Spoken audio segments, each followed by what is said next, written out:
We've got the first MacBook refresh for 2024. This is the updated M3 MacBook Air. The MacBook lineup, or I guess the MacBook Air lineup, is their best selling laptop. So this comes essentially in the same configurations as before. You still have the two sizes, 13, 15, same colorways.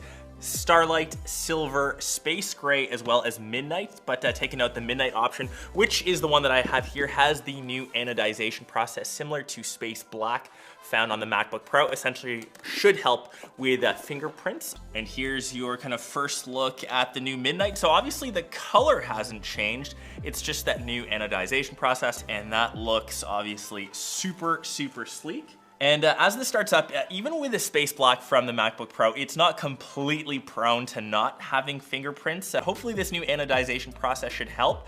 It's still not as good as like the Silver, even the Space Gray, in keeping smudges away. So as you can see, pretty much identical for the actual body. We've still got the two sizes, like I mentioned, 13 and 15. We still have the same keyboard, still the same layout. You don't have the speakers on the side like on the MacBook Pro, but honestly, I find the speaker system for this to be one of the better ones. And obviously the large trackpad if you have the 15-inch model. You still got Touch ID, still have that 1080p front-facing camera, which is pretty decent, and that little notch to kind of signify that. In all, it is a solid form factor, still razor thin. Obviously, what I love, you've still got the two USB-C ports, that MagSafe charger, and on the other side, you just have the headphone jack. It's really tough to get anything smaller. If you remember, MacBook Airs had the wedge style shape. They've kind of gone with just, I guess, the unibody rectangular shape. So to the overall spec, I pretty much have a mid-range model. So this is obviously the 15-inch. It's got 16 gigs of RAM, 512 gigs of storage.